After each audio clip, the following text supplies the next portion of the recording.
Everyone wants to see Mike. There we go.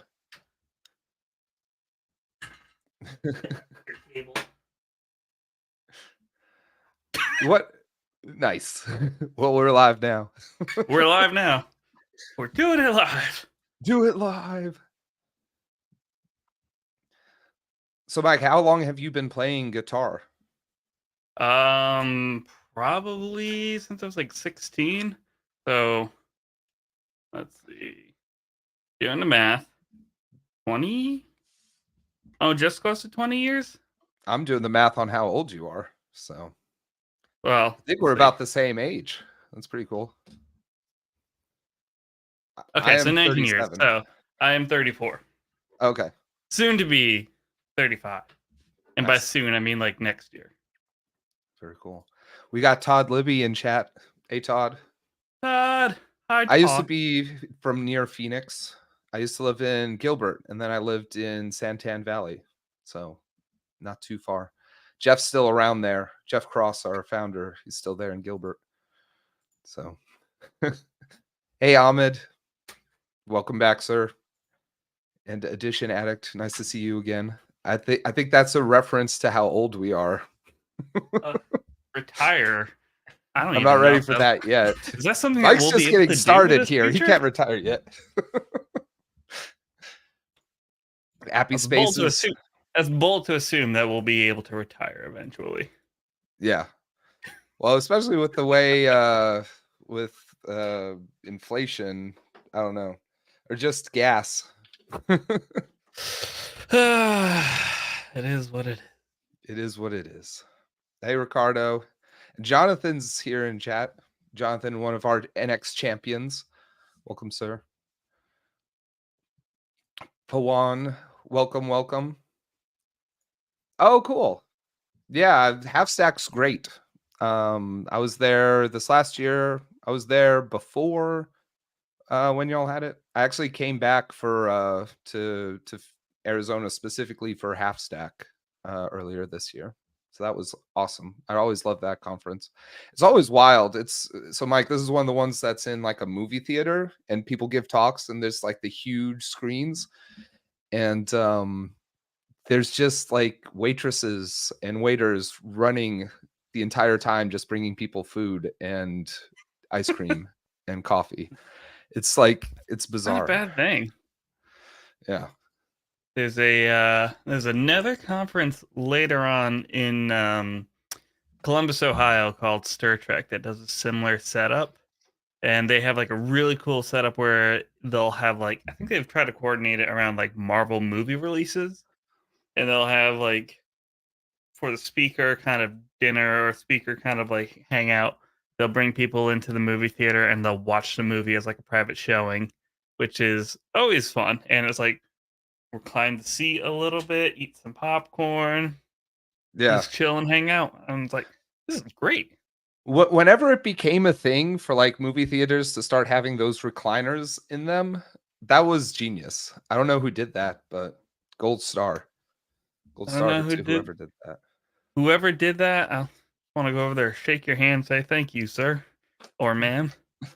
You really changed the face of movie theaters. It changed the game. It changed the way conferences are going to be too, just as a weird butterfly effect as well. So. Make conferences focus more on being comfortable than just sitting in regular conference room chairs. Yeah. Oh, Mike, we have a request for you to come to Half Stack next year. It looks like that'd be fun. I don't know. It really depends. Is it going to be when Arizona isn't like 100 degrees? It's usually it's in the end of January, start of February, I want to say. So that's usually when it's like really nice to be in Arizona, actually. I think probably on purpose because there's other half stacks. Like there's Half Stack London, I believe, and maybe another. I don't know, Todd, maybe you could help me out with that. But yeah, it will not be hot up here, so you're good. Yeah. Perfect. Todd, wow. I think What is going on? Kaiser from Pakistan. Todd Welcome, knows Kaiser. Todd knows me from a couple of conferences, and we were in one in the summer in the Midwest, and I think it was like 100 degrees, and you go step outside, it was like a wall of steam. Mhm. Well, so Arizona is a very dry heat. It's actually kinda like walking into an oven in a weird, comforting way. That's not It's really hard to ex comforting. it's hard to describe. It's not as bad as it sounds, I guess. Like, 110 in Arizona feels like 80 here in South Carolina, if that makes sense. It's like, I don't know. It's not a big deal. It's not that bad. We got Jan Nicholas in chat. Hey, Jan. Mr. Jan Nicholas. Well, I think we've got critical mass, Mike. Do we want to get started? Let's do it. Well, let's maybe I don't know if people know that you're one of us now. Is that something we should announce here One on of stream? us. One of us. One of us. Yeah. I've recently joined NX, joining the DevRel team over here. If you've known me before, you've known me from my time at Ionic. Um, but happy to be joining over here on the NX side and joining a fantastic group of people. Um, there's so much going on in here, and it's a very welcoming environment. So I'm thrilled to be a part. Well, we're thrilled to have you. But it came out as you were joining that especially when you first joined, I imagine you're much more familiar now. I haven't been on for a while, but when you first joined, you didn't know much about NX, right? I knew it existed. Nice. I, What to is your be background actually, Mike? I know like you worked at Ionic. Um, yeah. w- Um, and I know you from like Angular stuff. Is that pretty much your background or? well, Angular because it was like Ionic's like bread and butter. But I've done like Angular, React, Vue, Vanilla JS, basically any major framework. Um, I've used it enough to be able to be comfortable and productive with it. I love JavaScript. Well, I like JavaScript. I love TypeScript. Hmm. I have to specify. Um, Yeah, and I've been mostly focusing on mobile, so like having to now focus on just doesn't I don't care what platform it is, and I can just publish to web backend. Um, really intriguing to me. So Yeah. yeah, I did not know much about NX in practice, other than what I have been told.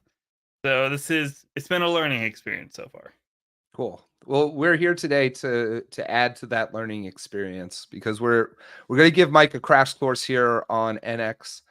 We're going to hopefully this will be like a good introduction to folks in chat who maybe aren't as familiar with NX, and to the folks that are, because I see a lot of familiars in here. Speaking of which, Den, welcome back. Jen Seen it. DP, I remember you from when I was streaming.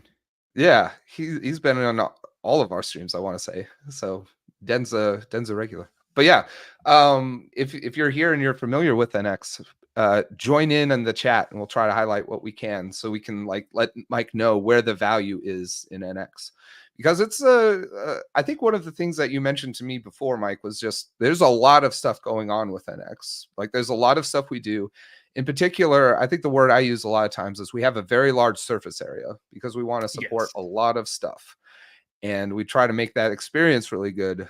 And so that's just having that huge surface area makes it hard to like focus in on where is the value, what can we do with it. So, but so Mike, I heard that your favorite IDE is VS Code. So I'm going to do this trick, okay? So try to like connect with me real quick. Mm-hmm. When I snap my fingers, you're going to forget that VS Code was ever your favorite IDE. Ready? Go. You're a Or Vim guy done, now. done, done. Boom. I'm a Vim person. Nice. I will use Vim until the cows come home.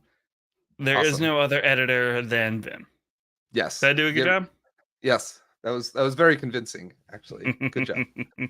Do you want to go ahead and share your screen, Mike? And we'll get started here just with creating some new workspaces, and we'll talk about some of NX and why it's cool.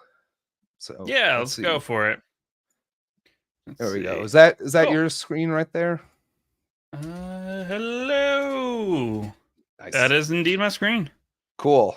So we're going to do this. We're going to run npx create NX workspace. PX create Looks MX like you've works. done it before. Yeah, I've done it once or twice when as I've been trying to learn. Let's go ahead and Cool. create a workspace. Yes.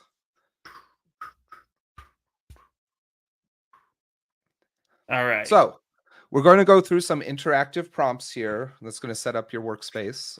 What's something you really like? I think guitars. That's a good one, right? Yeah, we'll go with that. Okay. Let's call our workspace Or we'll guitar just call it world. guitars. Okay, that works. And now we're going to prompt you for what kind of stack you want to use. Do you have a front end of choice? Do you want to go Angular? I know you're an Angular guy. We'll go with Angular for this one. Sounds good. Let's choose integrated here. Standalone is for whether you want to do like just one app. We're probably going to want it to do multiple apps for this demo. So let's go Okay. with integrated. So just to make sure that I'm clear here, Mhm. integrated means we're creating multiple projects right off the bat. And standalone means we're only creating a single project, correct? Not quite. In both cases, we're only going to create the one application to start. It's just kind of whether we're setting up the workspace in a way that it's angled at making multiple apps in the future versus whether we're setting up the workspace to just focus on this one application. So Okay. standalone, it's actually going to put like that application right there in the root for you. Integrated is going to put it inside of an apps directory. So it's kind of like which are you focused on? If you just want to be focused on the one, that's when we say let's go standalone. But Okay. I think we want to do integrated because we're probably going to want to do like a front end and a back end kind of situation here. we've got someone requesting React. We can maybe add React later. That'll be one of the fun parts. Listen, there is no right or wrong answer for framework of choice. They're all equally great. Yes. Or if we look at it the inverse, they're all equally terrible. It was a mistake to put lightning inside of a rock and trick it into thinking. Yes. All right, we'll go. I'll go with the integrated one. Follow your solution. Sounds good. Why don't we call the application web for now? Because I think we're Okay. going to want to do like a web and a back end. Yeah. So, There's really no other answer here. yes. ES build. Mm-hmm. I'm feeling just regular CSS at this point. And do I want pre-rendering in SSG? I'm gonna go with no. Just for sake of brevity and no tests. I think that's a good choice. What about here? What should I be doing? Let's hit do it later because that'll be a good Okay. thing. We can kind of cover CI later. Okay. And remote caching? Let's hit yeah there. Okay. That's always fun. GitHub as my app hosting? Sure. Cool. Let's check on chat while we're installing with npm because sometimes that can take a while. So Pablo at request.net. We'll get to that maybe, depending on how much time we have. Gregory does have an nx.net plugin that's doing quite well, last I checked. Nice. So that's cool. And Daniel's here. Glad that you love the stream. I think I was redirecting a lot of folks who are asking about NX in general to join in on the stream later this week. So Daniel, maybe you were one of those. Got a question here. We'll probably hit this later, but yeah, best way to migrate multiple JS packages into a monorepo, which have the same tags and keeping Git history. we're coming out with a big feature in NX 19.8 that should help with this specifically, actually, Daniel. It's called NX import. So stay tuned. It's available in beta now if you're on NX 19.6. So, but we're solidifying it and making it really cool here soon. Cool. It looks like our script finished. Do you want to open this up in your editor of choice? The almighty NeoVim. Nice. Nice.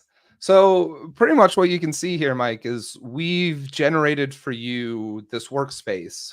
It's got a lot of files in here, but the main thing that you need to know is that we created this workspace for you, and you can just kind of start going now. So the way you would start going right now is you would use the NX CLI, and you run NX serve and then the name of our app, which I believe we just called web. So if you want to open up a terminal, you can just run that command, and that should do it. So because I don't have NX, installed globally, we'll do npx NX serve. That works. Yep. Oh no. Both. You probably don't have a default project, so you probably want to do NX serve web, because that was the name we gave for our application. Right. Okay. And then here we are. Oops. Do some window management. Cool. Nice. Hey, Brandon's here. Mr. Hey, Brandon. Nice. And yes, people are applauding your use of NeoVim here, Mike. Well done. Well done. Only problem is that now I don't know how to exit. You don't know how to get out of Vim? That's why I've been using it for so long. I don't know how to get out of it. That's why. That makes a lot of sense, actually. Cool. Well, yeah, I mean, essentially, we have you set up now to use TypeScript. We've actually set up a lot of other tools for you behind the scenes that we think you'll want, especially in an enterprise setting, we think you'll need. So you'll notice ESLint RC JSONs there. That's kind of set up for you. If you want to open up a terminal, you can do the same kind of command and run nxlint on any application or any project you have. Right now, we just have the web one, so you could do that here as well. It's also integrated things. I'm not as familiar with NeoVim, but if you have like the ESLint VS Code plugin installed, it's going to give you like the squigglies and the warnings in IDE to give you those sort of heads up things with like the language server. I believe there's probably something like that in NeoVim too, but yeah, there's stuff for that. Cool. So essentially, we've set up a lot of those things for you, and we make it really easy to add some other stuff as well. So we mentioned off stream, we don't want to go down this route, but if you wanted to do something like add tailwinds, we have these really easy scripts. We call them generators that will essentially let you run like a single command, and we'll set up Tailwind for you for a targeted app. Which is great, because if you look at these things, like they're getting started, typically they're like, 5 steps, maybe 10 steps of things you got to do to get these things all set up. And it actually, more than the number of steps, is just the cognitive load of, well, if I wanted to get this set up, how do I do that? I would have just done it myself. Yeah, exactly. So we can kind of like offload all of that cognitive load and put it into a script for you. We can run that and it'll get set up. That's essentially what we did with ESLint as well. It's just that got generated as part of the original Create NX workspace for you. So yeah. Nice. Those are cool things that we can do there. The other thing that we can do is easily add more projects to your workspace now. So when we got started, we went through and we hit Angular. That actually went in and behind the scenes it installed our Angular plugin. If you can open up a terminal, we can go in, and yeah, you can see it there in your package JSON. Yeah, dependencies, if you want to highlight it. There it is. Yeah, so there's Angular. You can also see, you can actually see there's a lot of other ones here that are supporting Angular, like ESLint. Jest, which we're going to use for unit testing, JavaScript, web, NX workspace. Those are all the base ones. But we want to put a back end to this. So we're going to go ahead and install our node plugin. So to do Okay. this, you run the command npx nx add, and we're going to say @nx/node. So this is the name of our plugin. Do you happen Okay. to have a browser that we could look at real quick? Because we could actually show this really nice inside of our Yeah. nx.dev site. NX.deb. Yeah. I'm gonna assume go to the docs, right? Yes. I think it's actually in the API if you use the top menu. It might be hidden just because your window's a bit smaller, but usually there's a top menu there. Yeah. So here's all of the packages. This is essentially all the different plugins that we have available. So there's the node one right there. You can see we were talking about surface area. I feel like that's like on display there, just with the Yeah. number Let's say of that's a packages. lot of stuff right over there. Right. So because of that surface area, there's a lot that we support. There's a lot we try to support. A lot of that is aimed at this particular experience of you focusing on building what you want to build, and we just kind of do all the heavy lifting behind the scenes so that you can just install the plugin, get ready to go, and we're kind of off to the races. So if we could jump back into the IDE now, we've installed the plugin by running the nx add command. Mm-hmm. And with that, we have access to new generators. Like we said, those are the things that are going to come in and really quickly generate these projects for you and set up all that config. So Okay. if you want, can we run the command nxg app?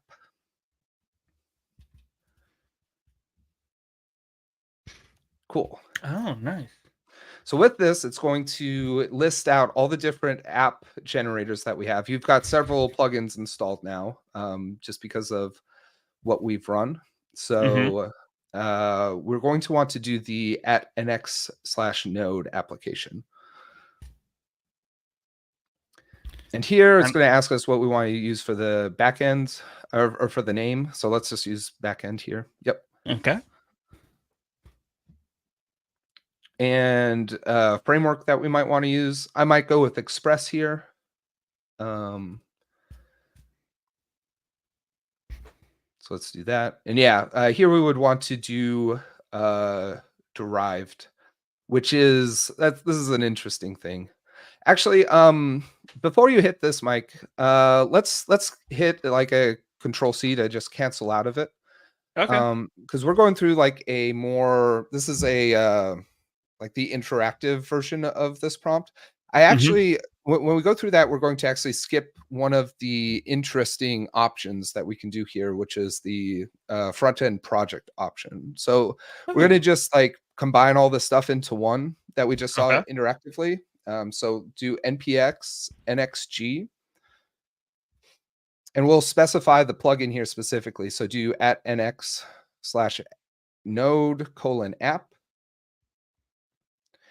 And here is the first argument. We'll put backend. That's going to be the name.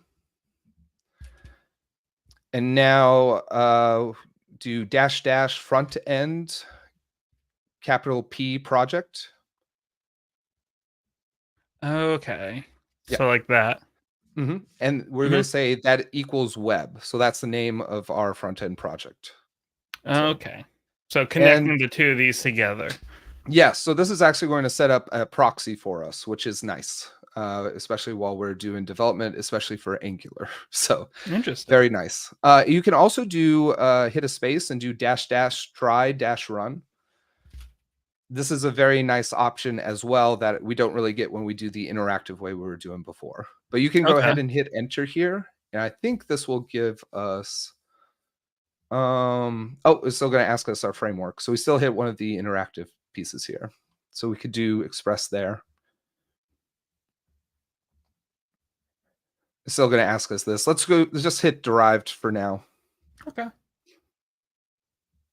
Dry run flag, so no changes are made, but Looks like it Yes. would create an asset or a backend directory and a bunch of like config, and then Hmm. as well as a test directory for it as well.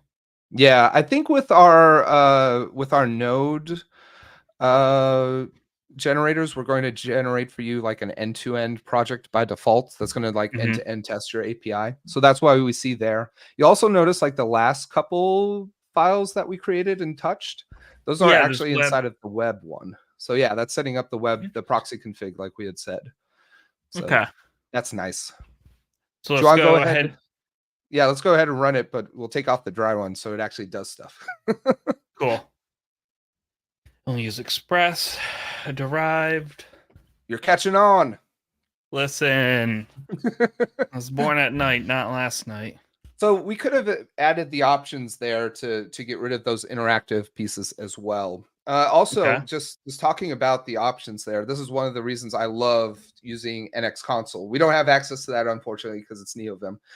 But if we were in VS Code, um, there's like a UI specifically made for the NX CLI that's going to show you all the different options we have for all the different generators. It's actually going to show you all the generators, which is not always obvious, like which all generators you have access to.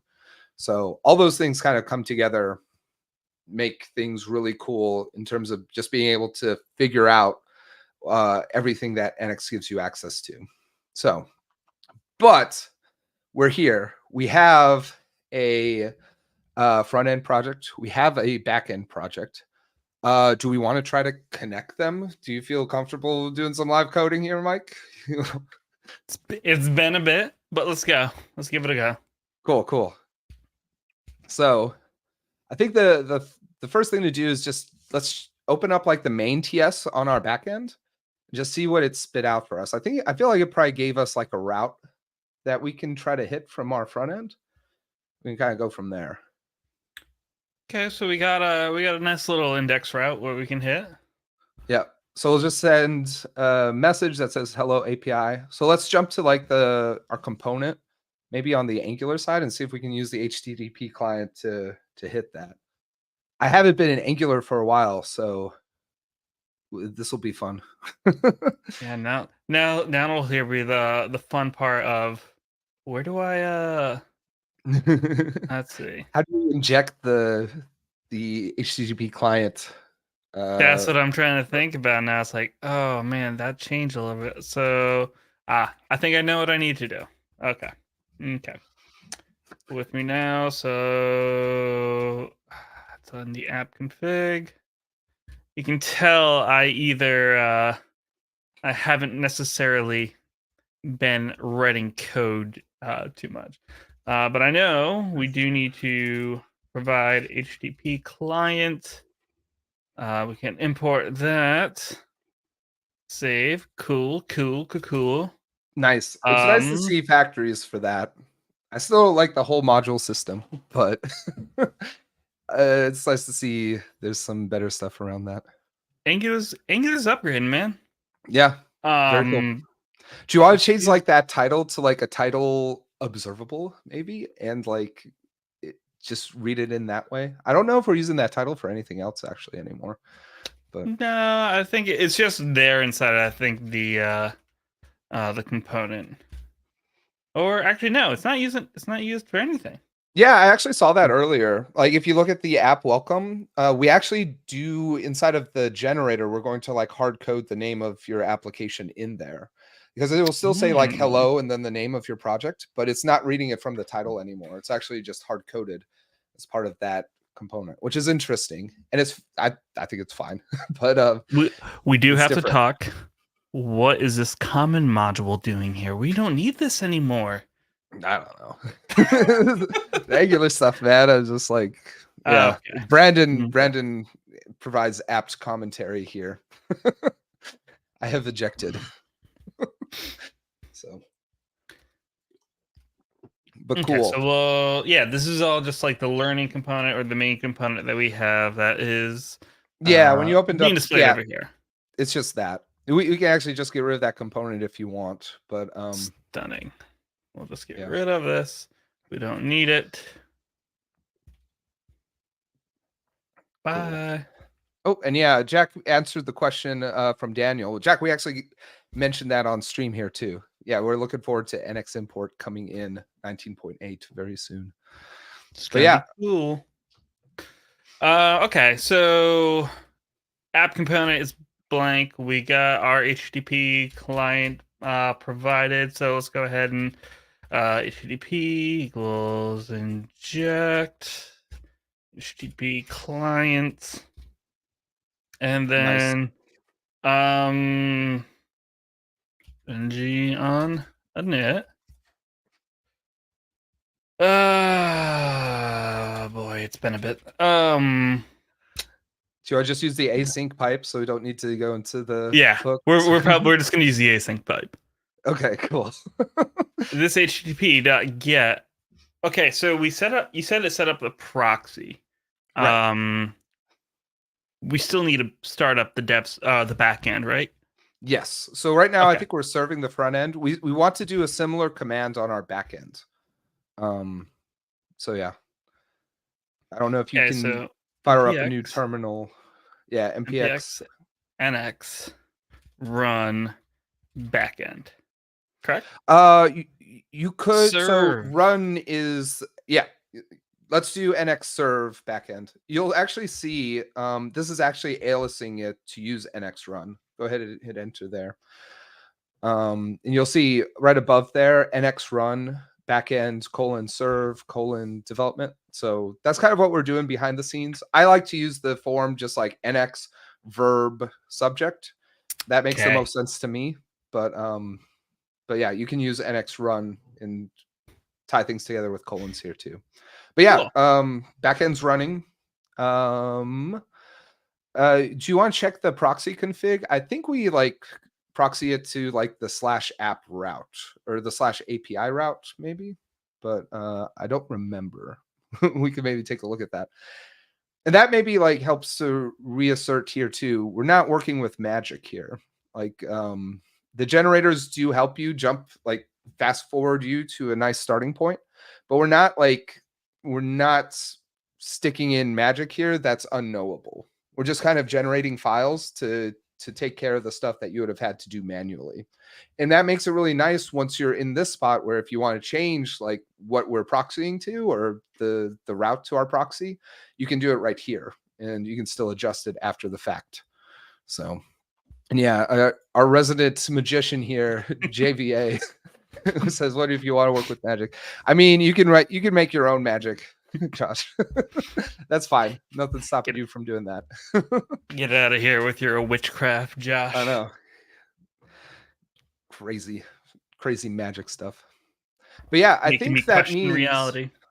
I think what that means is when we do our GET request, we just have to get /API as a string, Okay. and that'll let us hit our backend without worrying about cores. So /API. Mm-hmm. And then I guess we do need to have a public. We'll just use the title again. Yeah. And All this public and private nonsense, man. I haven't messed with this since Angular, I think.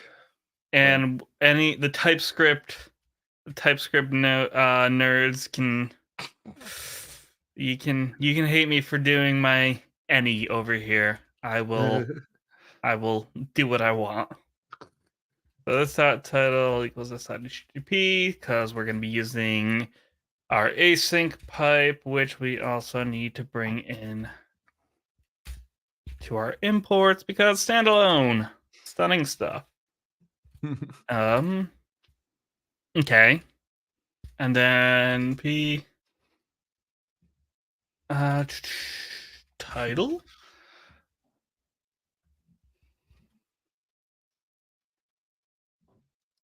Did that not work?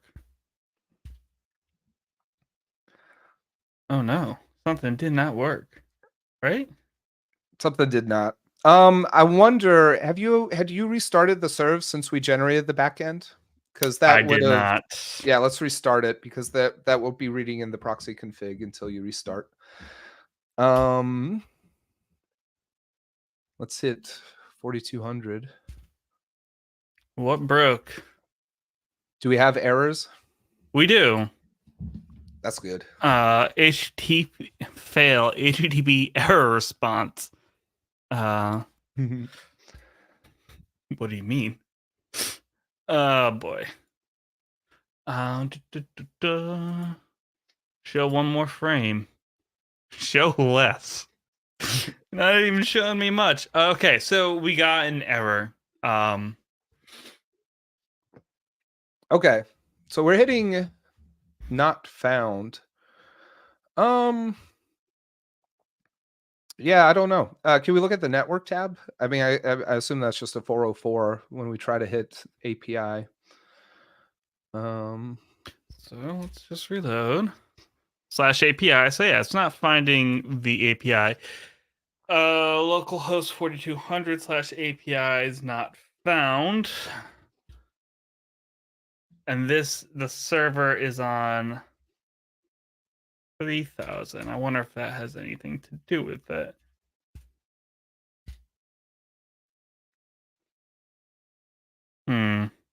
That looks right. Could we maybe check the project.json? I wonder if that put us in a weird state there.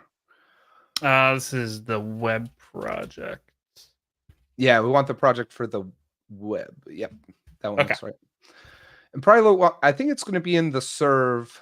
It should be in serve options, I would think. Proxy config looks like it's set up right. Okay. So I don't know. I'm not really sure why we're not Here we hitting go. that way. Here's what we're gonna try to do. We're gonna try to do this the old-fashioned way because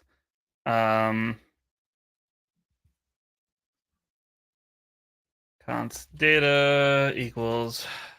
Can we just do fetch API and then res.json console.log data.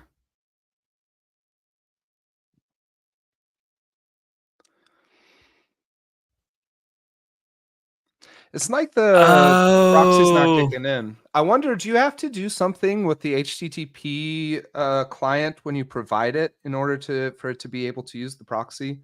It's like an Angular thing. No, I don't think so. But I think this might be.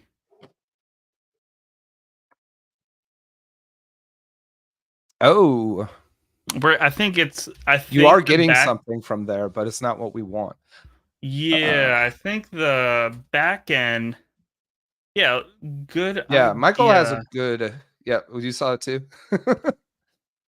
Okay, so it's sending me a message. What is the raw response? What I would expect. So, message, hello API. What broke? It looks like, I wonder if it's something, it's got to be something with the proxy config, because it looks like we got like a document showing an error, and specifically, oh, I was going to say specifically from the backend. I'm kind of back to, I just don't think the proxy is working correctly. So yeah, I don't know. I feel like there's probably something we're not doing right with setting up the HTTP client, I would expect. Well, I mean, it's not even that because I got rid of HTTP client in this case, and I'm just going ahead. Well, so now you're just fetching, but I felt like the proxy config is only being like, it wouldn't work. I thought it's like it's not being done at the web server level. I thought it was being done at like the HTTP client level. So if you just do fetch, I don't think it would have tried to proxy, even, if that makes sense. I don't know. The other alternative we could have is just, you could like use cores on the Express side, and we could just hit localhost 3000. Like that's We an could option. do that. And Let's see. we just ignore the proxy for now. Sorry, proxy. We'll come back to you eventually. Yeah. You're gonna That's what have we to get for trying to be fancy. But now. How do I now, Zach? So how do I yes, set up a cores on Express? It's been forever. you got it.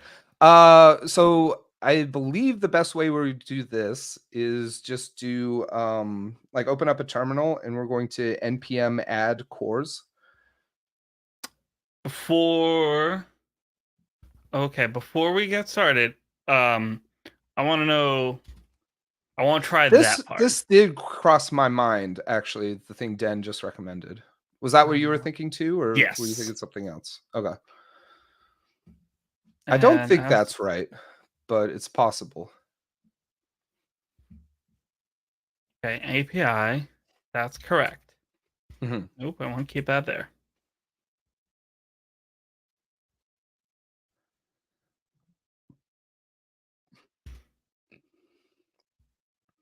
Okay, get rid of this. Don't need that. Don't need this. Hey, Don't need that. Ellie, welcome back. Eli, what is up, man? Is it Eli? I always thought it was Ellie. No, it's I'm sorry, Eli. Eli. Ah, dang, that's not it either. That's not it either. Yeah, I think it's yep, JVA. We just looked at that. The proxy config is set up as the proxy option. So those are all set Wah. up. I think I feel like can you go to where you were bootstrapping it? Like if we want to still try to do that. The other way is just doing course, but I feel like does that provide HTTP client? Does that take anything that factory function? It takes some stuff, but Angular.dev provide HTTP client. What are some of the features? Interceptors, custom XSRF, JSON-P, fetch, request made via parent, with fetch. Shall I try that? Let's try it. If Brandon says it, it's usually a good advice. Brandon is literally like much smarter than me, so if Brandon We're says having it, people asking to show the proxy config here too. Maybe that could help. okay. Proxy config. That looks right. Chat. Chat help. Chat. Come on, chat. Chat help. Help me. Oh, Yuberion's got something here. It looks like rewrite URL. Where? Do you want to see? I think that's like one of the options right there for API, or something like that. Yeah, I thought it would rewrite. I don't know. Do you want to see if you look at Angular Dev? Do they have documentation on what we should do there? Change Sorry, origin change true. origin. Yeah, What let's is try that. that? On here? I think so. Yeah. Change origin true. We'll have to. We'll stop all the backends or all the dev servers. Yeah. Okay.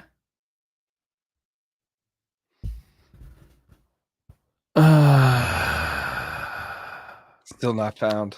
Still not found.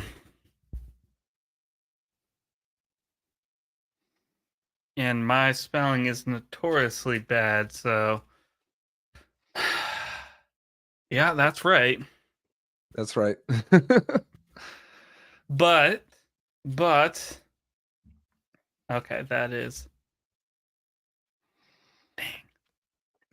Can you show the main TS again? for the backend. Yes. So we're just getting slash there. Michael says remove the additional slash after 3000 at a route API, add a route to API Express. I think it now rewrites localhost.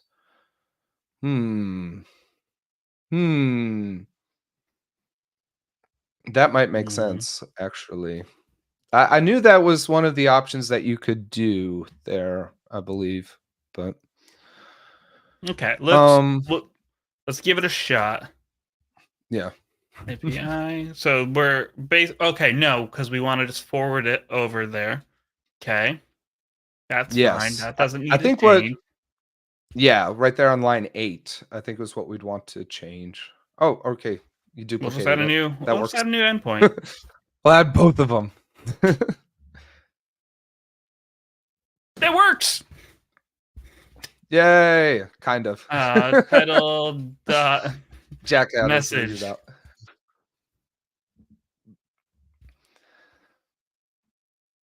Title dot message. Come on. Wakey I think wakey. it's there. I think you're just hiding it, right? No? No.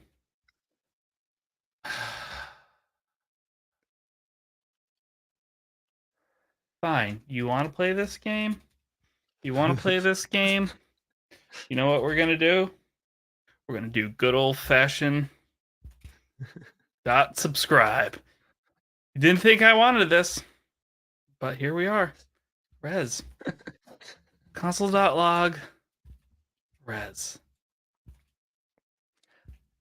Yeah, I think maybe yep, I think Chow's got it. That's what I was thinking actually. Do you see it? Yeah.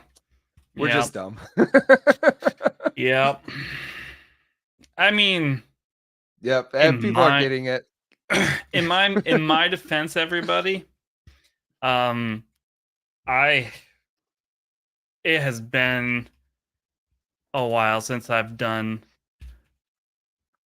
any of this. We're just throwing you to the wolves here too. Just let me. Just let me. Chow, where are you at? Yeah, Yabirion, that would be way too These people are aren't these folks easy. GDEs? This is a very I am not very anymore. true.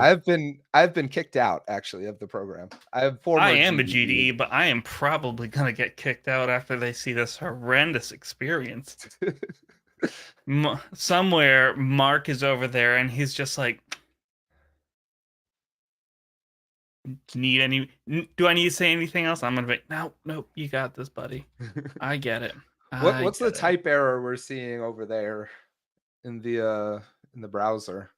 Any. We're just gonna use Signal. Yeah, I don't know. Yeah. The whole Signal thing, I missed that. So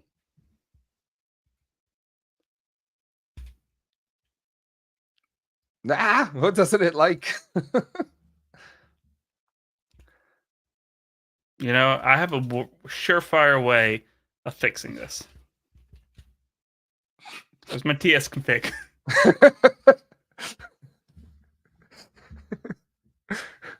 Strict templates. There we go. That works False. too. Title as any. We're bringing the entertainment here. Listen, this is what I wanted if to you can't suggest. be smart, at least be funny. Yes. The JVA, this is what I wanted to suggest, but I didn't want to rain on Mike's parade. Like he was very confident in that any, so I just wanted to give him that. So unexpected any. Just let me live. And I don't think I have my dev server. Okay. Yeah, it's telling us the same thing there. No, just let me live my life. That is definitely not going to like that. Brandon says put the exclamation point after title right there.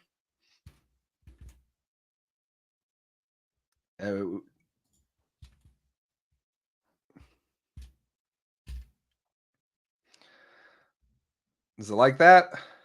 It likes that better than it did before. Hello API. We did it. Oh. We got it. All right. Well, see, this is why people don't like Angular. It's not that Angular is bad.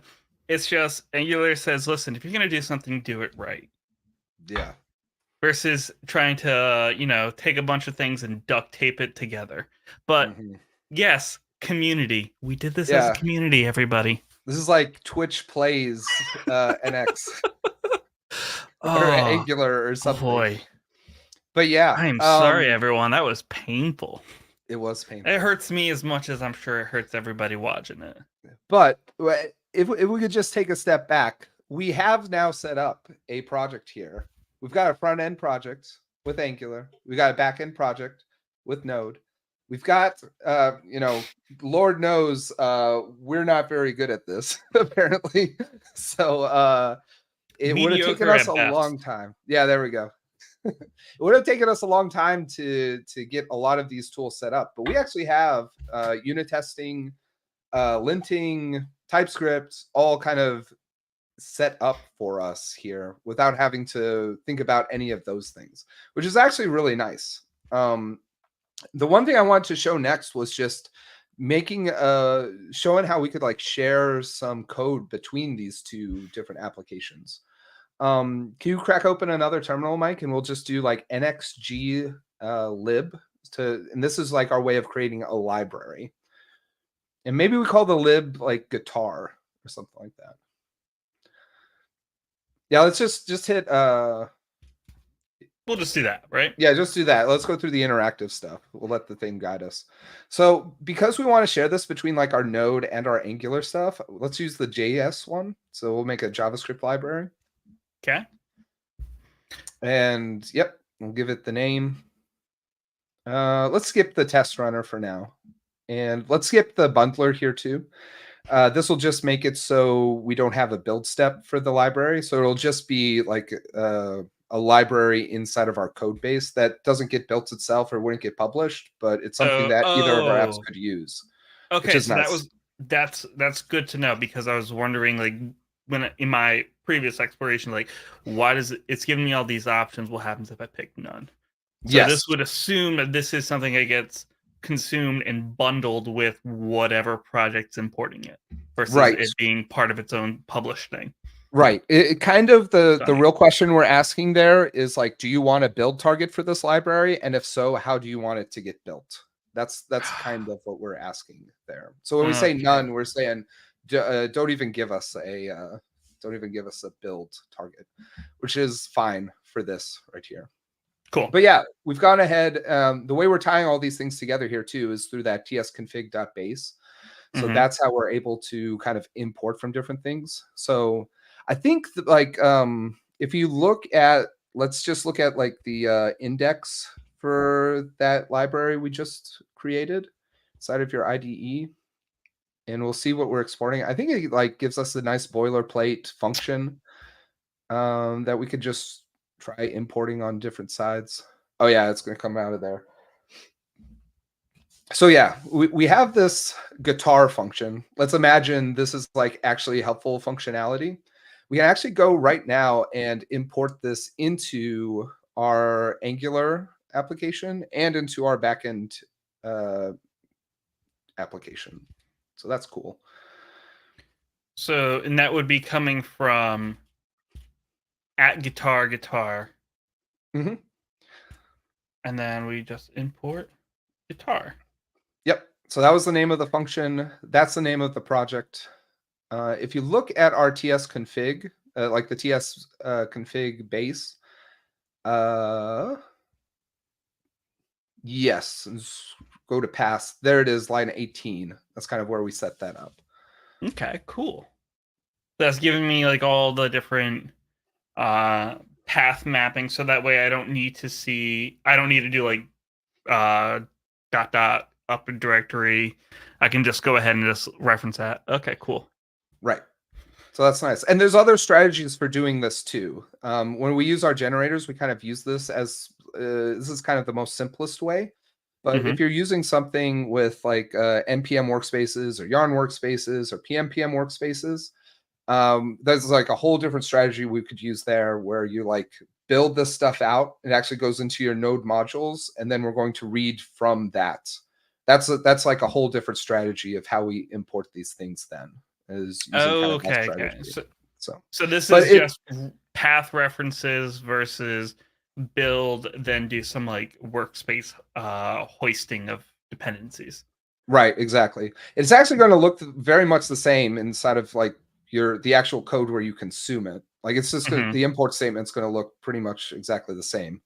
But we're just kind of taking a peek behind the into the guts a little to see how this is being done right now. But Okay. yeah, so now we have a way of importing this sort of shared code. I think you need a from on line 6. Yeah. That makes sense. Yes. And then I guess I'll fix my app component. 'Cause it You doesn't don't need need dot any of. message. I don't need any of that anymore. But I do Yes. need this, just because that'll be easier to deal with. Yes, I know Angular. I know what I'm doing now. I think you have a missing parenthesis in your template now too. Yeah, that works. Am I a joke to you, Angular? Guitar. Unnecessary quotes. Guitar. You're over there loading up that guitar thing that you keep talking about. I'm sure it's a guitar, buddy. Yeah, Mike plays guitar. Oh, that is very accurate. Yeah, but let's drop it in our main for the back end too, and this will be cool, I think. Yeah, so maybe put it in like the message or something. I don't know. Yeah, we'll import from guitar.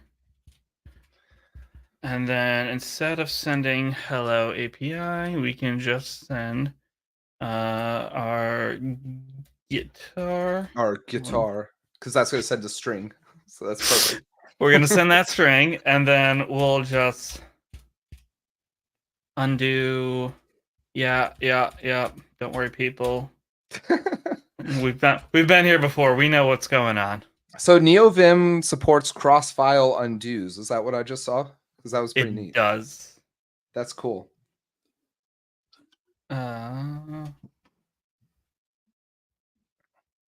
Remember, it's title pipe async in parentheses dot message. Yes. Wondrous. Do we know what we're doing? Absolutely No. not. Listen, We're having a good time. I'm the comic relief of all of this, so let's just be clear. I feel like this is super helpful. Do not use me as a reference for how to code good. our quotes are God. Well, put the JSON pipe back in, please, Mike. That was like the best part of the stream. Thank you.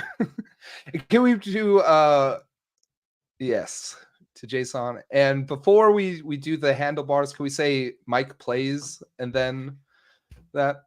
I just want to bring it all full circle. No, it wasn't it was just Mike plays guitar. Excellent. Oh, this is super cool. The air quotes? Is there an emoji for that? I guess the best we can do is like a piece. Aw, it doesn't want to render emojis. Okay, whatever. We're gonna keep going with Mike plays guitar. Nice. Well, that works. So we have like shared code across these two things now. And I'm sure in an actual setup with an actual person who knows what they're doing, you'd get something a little bit more compelling than just my trivial guitar. I don't know, man. This is a full stack application. I'm pretty impressed. So am I a full stack engineer now? You are. Look at you. I'm a full stack everywhere except in places that require you to have that engineering ring. Nice. Well, so go ahead and do this, because while we were doing this, NX was kind of keeping tabs on us the whole time, Mike, which is kind of neat. Open up a terminal and run the command NX graph. Ooh. Yeah. Ooh, stunning. It opened up in another window, but whoa. This is Go ahead cool. and click on show all projects on the side there. And can you maybe make it a little bigger? I don't know if that'll affect the side panel or not, but it'll make the side panel bigger, but it's also we can zoom out on this. There we go.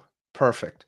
So, unbeknownst to us, this was not something we specified. This is kind of just a reflection of our code, the way it stands. So, NX is going through and it's actually analyzing our import statements.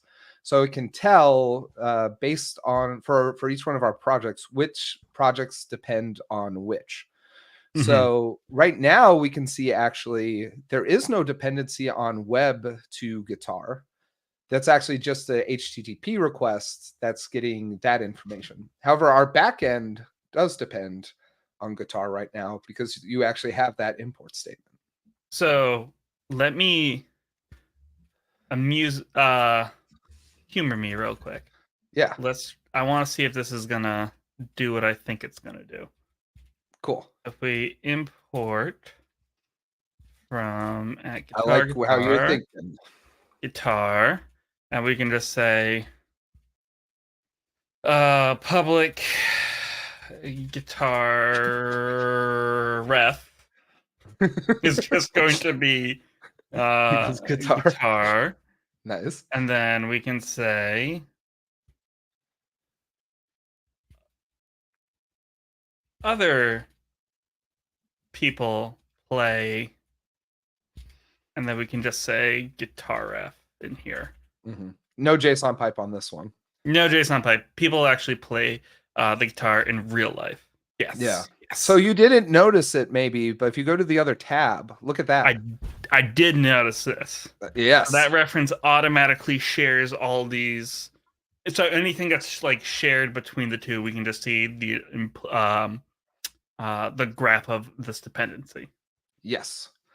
So this is really cool because this is all informing a lot of the NX internals. One of the coolest things that we have in NX is this top level affected command.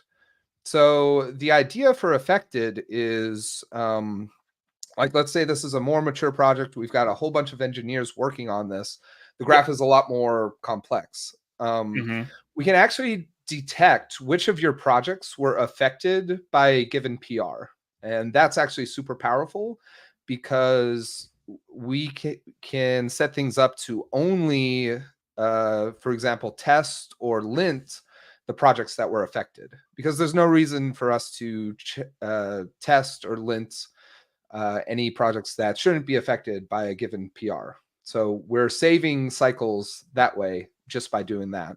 And when you're working in a workspace that has hundreds, thousands of these projects, which that's not that uncommon to see in these large enterprises. That's a huge way of saving you time inside of your CI/CD cycles, which is I was really just cool. say because everyone loves spending time just waiting for CI to continually build. Yes, and businesses love burning money on compute to do that, I hear. So much. I Yeah. hear Josh has something really, really interesting. What is Yeah. that comment? If we can highlight the coolest thing about managing about the coolest but most annoying thing to manage is the dependency graph. Josh, don't you have like a session about managing dependency graphs at a Oh. conference coming up? What? Tie in, we're doing our jobs. Um what is in your dependency graph? Which is going to be happening at Monorepo World later on in October. Um, we still have tickets on for sale if everyone wants to come get their ticket. Quite affordable price, and we have 2 tracks of awesome sessions going on that you should all check out. Check it out, monorepo.world. Monorepo.world. Monorepo.world. There we Dang, go. Mike. You need to keep the mic. There you go. We got the microphone right up close. We should have been doing this all stream. I should have been doing the podcaster voice or the Howard Stern voice. Yeah, the Okay. disc jockey voice. Brandon, are you trolling us or I feel like we've been pounding that KLON. song. Cool. Well, we've got our dependency graph. This right here, there's actually 2 dimensions to the NX graph. One is the one we're looking at here. This is all of our projects. This is kind of the top level. There's actually a deeper dimension to this too. If you go to like the left panel and you scroll up, you should see a drop down there. So there's projects, but there's also tasks. And tasks are tasks belong to projects, but there's also dependencies built in inside of these. So right now, actually, because remember the way we set up our library, we didn't have a build step for that. And we did that on purpose. But NX is very configurable. It's very malleable. We can actually give it a build step that's totally phony. So let's go do that. And we'll see how that adjusts the task graph, because this is kind of cool. So go to our project JSON for our guitar library. And here, so targets right there. This is where we want to add a build. So we'll just call it build. And we'll make that an object. So give it a command, just in quotes, command. Yep. And let's do this. Let's have it like sleep for 4 seconds. So sleep 4. I think that's how you do sleep, right? I think you do. Can you do it that way? I always did it sleep and then a space for. We'll go with that. Okay, cool. And then do like 2 ampersands and then like echo done. That's our build. That works. And let's make that cacheable too. So add a second property to this build object. I think it's just called cache. Cache equals true. Or cache colon true. Yeah. Okay. So we may need to refresh the browser here just to look at the builds. Yeah. But now we can see, because of the way things are set up, each of our builds are going to be dependent on builds of projects they depend on. We can actually see this inside of our nx.json file at the top level. So each of the project JSONs is kind of setting up config for a specific project. Inside the nx.json, this is kind of where we set up the configuration for the workspace in general. So you should see something here for like build depends on build. I think it's the target defaults. Yeah. Yes. Yes. So this is actually setting it for all of the applications for the specific plugins here and the applications on those. But you could also just set it for just generically your build. Any build, for example, you could set to depend on the builds of anything it depends on. So all these things are very. Is that what this caret means? Like right here, is that any build? Go ahead and trigger that. The caret actually means the build of anything this depends of all of its dependencies. That's what the caret means. Without a caret, it just means it would mean my own build here. But with the caret, it means the builds of my dependencies. Okay. So that's actually what we want. So if you ever have, for example, this is a real use case that I've seen quite a bit. There's some tests that require the build to be run first. So in order for you to correctly run the test, you need to run the build first. And this is just, the way certain workspaces are set up, or the way certain repos are set up. You could actually streamline that so that you say, okay, test always depend on my own build. And you can also then say my build always have that build depend on all of my dependencies build. And then when you're running things from your CLI, all you have to do is tell NX to test this library, and it's going to automatically, behind the scenes, without you having to think about it, run those builds for you first, and then run the tests, and run them in order too.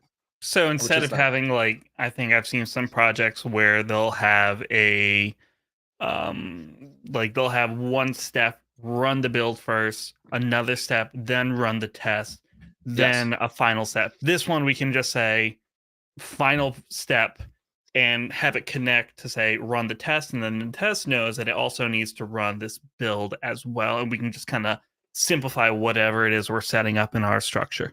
Right. We're actually going through, and it's like we're declaratively defining the dependencies on this, as opposed to like I don't know if you've seen this out in the wild, Mike, but what I see a lot is like the sort of the ampersands chaining these things together. So you'll see it like the package scripts test is like build, Like Yep. build the library first, then build the application, then run the test. That's kind of what we see a lot, is that imperative way Or of like doing our things. little sleep, then echo. Yes. Yeah. So Uh, Amber, yeah. What I mean, what that does is like it's hard coding in sort of this dependency chain. But the really hmm cool thing we're seeing from this is like as we change around those import statements and as we like just code, NX is going to figure all that stuff out for us. And it's going, and because we've declared to it, this is how all these things should work. It's actually like dynamically building all those dependencies in a way that's going to scale with you as your workspace continues to grow. So this is like interesting. very highly optimized for, projects that are going to go big and go big fast. So that's So really cool. the initial expectation is that your projects are not going to be just returning guitars. It's going to be returning lots of things because it's going to be a big app out of the box. Yeah, it's going to be big, and you're not going to remember, like you're not going to remember the order in which all these things will need to happen. Probably, um, while we can actually, define that for you, which makes things really nice. It makes things so it should be super scalable, and it has really cool applications for CI as well. Let's go ahead and do this. One thing that we can do, and this kind of goes into this whole idea of task running. Let's go ahead and run all of our builds at once, which is a cool thing to kind of see happen. Okay. So open up a terminal, and we're going to run npx nx run many NX run many dash. like that. Yep. And we're going to do give it a dash T to give it a target. And we're going to say T build with a space. So this is saying run all of our builds, essentially. Okay. So Ooh. you'll see first we're running guitar, and we're doing that sleep. That's why I want to add that sleep in. So you could see first, if you go to our browser over there, it kind of followed that graph. So first we Mm. built guitar, and we actually, you'll notice we didn't start building the other two until that one was finished. And as soon as that one was finished, we started building the other two in parallel, I was gonna which say was, I noticed that being built in parallel. yes. And I can't run it again because it's because of the cache, but now Yeah, because all the assets are cached, like because nothing changed, it's just reading from that cache. Like nothing changed. Why rebuild again? Why waste right. compute? Right. And one thing that we could do too. So just so you know, Mike, this is kind of cool. I think we're using the NX cache actually. The locally when we write to cache, if you want to open up your IDE, you should see it inside of .nx. That'll be like where the local cache is at. Yep. So you see cache. That's kind of where we're storing all of the information to populate the cache locally. You can actually like delete that file, and that'll get rid of it. And hmm we could do some cool stuff here too, where um, one cool example is maybe because we made the library build cacheable, we can run that hmm one by itself and then run the other two, and then run all of them, and it'll like preserve the warm build, which is neat. Okay. So let's do So just NX build guitar first. I wonder if NX Cloud is going to do this for us though. Let's see. Oh, no, it's running for us, so that's good. okay. So now we've warmed the cache here. So now let's run the command we had done before to run all of our builds. Yep. So we should see, go ahead and hit enter there. You'll see the first one, as it says up there, it already matched the cache. So we just replayed that real quick. And then we ran and did fresh builds of our other two. So That's you awesome. can, yeah. And another way you could have just adjusted this too, or busted the cache, is just adjust the source code in like the guitar library. That should have busted the cache as well. So yeah, it's all really cool ways you can play with this stuff. Let's see. And Yep. there we go. So we knew from that we needed to run a fresh build. And because we needed to run a fresh build on that, we needed to run fresh builds on our applications as well. So That's awesome. that's really cool. I think that kind of demonstrates just like what the possibilities are here. Just in the sense of like we're declaratively coming through and defining how our workspace works, which means we can actually like generate a ci.yaml file that will probably be enough for us for the foreseeable future, which is neat. Go ahead and do a terminal. We're going to run another generator here. Okay. I forget the name of this. I think it's like add CI or something like that. Let me see. Let me open my own here. I always got to use this is why the NX console is so powerful, but I don't Do even remember the names of these. I think it's just can NXG CI-workflow. So we can also drop the illusion, and I can show people my no, amazing VS Code theme. no, All right, it didn't so work. let's get out of here. We'll open up the console. Yes. So you can see down there, there's the generate UI button. Okay.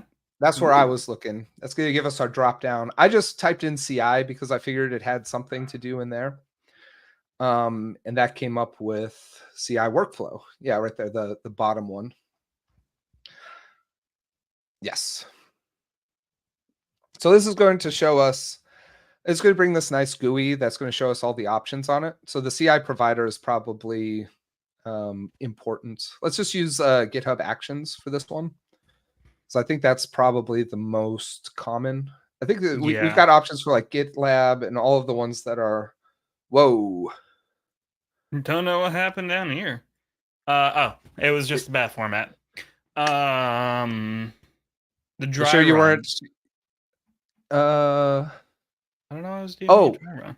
So it gave you the dry run because you changed the option, actually. Oh. So like change that between it. It's going to like passively run dry runs for you, until you hit generate. And then when you hit generate, it'll actually go and do it. There's actually an option you can set so that'll give you at the top like a generate button and a dry run button, which I actually prefer that because it makes your terminal less spazzy. I was gonna say that feels like a little spammy Yes. inside of the terminal. Okay, so that generated our stuff for us. Mm-hmm.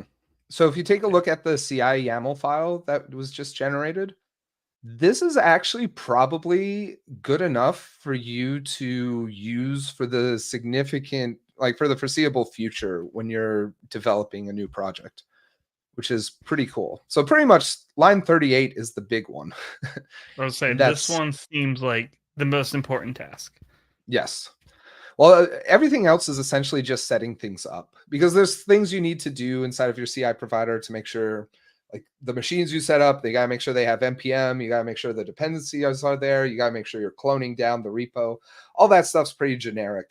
The cool thing is with NX, this command on line 38 becomes generic enough that we can make it a one-liner. And with any other project where you're not using sort of this approach where you're defining for your workspace, this is how things depend on each other. These are how these tasks depend on each other. These are how these tasks should be cacheable or not. Without that in place, this line 38 actually could turn into like several files, one for each project. You have to be like, there's an engineer dedicated to managing all this stuff full time. That is not that weird to see. Like what NX can do for you is make it so that you essentially don't need a CI/CD engineer or a DevOps kind of engineer on your project. NX becomes your DevOps engineer, essentially. So what you're telling me is that not only did I become a full stack engineer today, I also became a DevOps engineer? NX became your DevOps engineer, Mike. That's the beauty of it. I am NX. Nice. This is where you got to rip open the hoodie and show the big NX shirt. Like, that would be perfect. I am NX. I am the Senate for you. Nice. That's Cool. I didn't know that that was going to be. I mean, it's just cool that this is all set up for me, but the fact that this is now generic enough becomes a Mhm. really uh, compelling thing. Well, because we're going down the very happy path right now, which is using all of our generators, which Hmm. is this is like the I don't know what like the right analogy is, but this is like everything's very much following our expected conventions. But there's nothing like hard coding or demanding these specific conventions to come into play. Hmm. And NX is actually very malleable that way too. Like if you look at line 38, let's say, I don't know, you had some other names that you wanted to use for validation steps. Like I think one I see a lot is type check. People have a type check step that's going to run independently. Uh, the to add that, all you'd really need to do is add a type check target to any project JSON you want to have a type check on. And then line Hmm. 38, add that to the list of targets that you want to run for everything. And that's it. So those things are very malleable too. There's whole other ways of like customizing these things, which is super powerful for large organizations. One of the podcasts I did recently was Cvent. They were using this stuff a lot. They had custom generators. So those generators that we were using, those are just sort of you kind of think of those as our first party generators. Those are actually super composable as well. And you can create your own generator, consume our first party generators, tie them all together, maybe do them in sequence, and maybe add some specific configurations or some specific adjustments to them after they've played through. And you can have your own generator that's going to very opinionatedly set up your project for you anytime you want to add a new project into your workspace. And it's it's super powerful because this is kind of a way of codifying how projects should be set up inside of your workspace, which is hard to do otherwise. Like any other time I've seen this trying to be done inside of these large workspaces, it's usually like an MD file that people kind of half read, you know? Yeah. Versus this is like a way engineers want to use it, and actually like it's in code, it's git committed. Like you can make adjustments to it as you go, you can review the adjustments as you go, and people will use this de facto as a way of, adding or appending to your workspace, which is super powerful. And one of the things that we've been committed to recently, have you heard of like Project Crystal? Had you come across that? Vaguely, but give me a little TLDR. Sure. So Project Crystal is like a way of further, uh, I'm going to say further customizing your workspace in a way that you can actually remove config. So Mm. Project Crystal is, it's kind of like it takes it turns our plugins and changes them so they work almost like VS Code plugins work. Like when you add the ESLints plugin into VS Code, kind of what Hmm. you do is you add the plugin, you click the button to add it, and then like things just work. You don't have to go and configure it. You most of the time you don't even know where the configuration lives if I you're was to me. say I don't know. I didn't even know you could configure some of these plugins. So Yeah, you can. or extensions. Yeah, it's like nestled away in these config files. But like for the majority of the time, you just like install it and then you go and then you get benefits from it. That's kind of the idea we've taken with the NX plugins going forward using Project Crystal.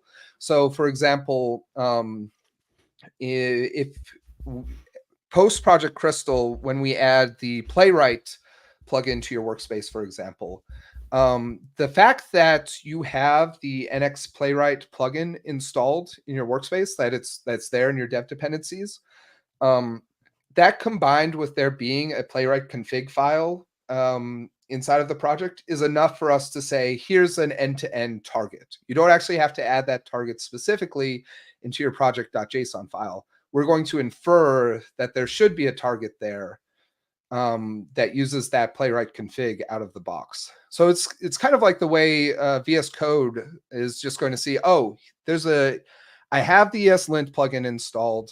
There is an ESLint RC at the root of this file, or at the root of this project. Let's go ahead and give them like the syntax highlighting or Right. the warnings. The same thing we're kind of doing here. It's just So it's kind of like not it's optimistic configuration based on a preset. So like I'm not generating all of the default like configurations inside of my inside of like my projects or NX JSON. It's just assuming all that based on the presence of the settings. right, right, Okay. and especially for like tools like Playwright and for Vite and stuff like this. A lot of times the same config are kind of like repeated inside of the Vite config and inside of the project JSON, or inside of the Yeah. Playwright config and inside of the project JSON. So a lot of the motivation here was just let's just do this in one spot. Like these tools already have their config. Let's just Mhm. read from them to inform how our plugins work, as a side as opposed to like making you specify twice this is how things are going to work, because then it gets I like things can that. get confusing, just like which one takes precedent, for example. Mm, So I like that. That makes a lot of sense considering all of the like you said, if there's something already configuring and setting up that chain, just read from it. yes, yep. So that's all nice. There's definitely a lot of cool other stuff that we can do with Project Crystal. Beyond just inferring stuff from like the presence of config files for other tools, you can actually like further customize your workspace to like do interesting things and to optimize things on like your CI/CD. One example of these is the test atomizer, which Hmm. so one thing we had noticed was whenever we ran end-to-end tests in CI/CD, the long stick is always the end-to-end tests, it seems like. And so, using some of the features of NX Cloud, that's probably a whole other discussion we'll need to have at some other point. But NX We Cloud can is have a our part CI two. provider platform, and it's really cool at letting you run all these tasks in parallel. So, if you look at the CI YAML file that we got set up, um, essentially it's telling NX run all of my lens for all of my tests, run all of my builds. And you can do this on one machine if you want. If you connect this to NX Cloud, though, we can throw any number of machines at it, and you can have like GitHub Actions run your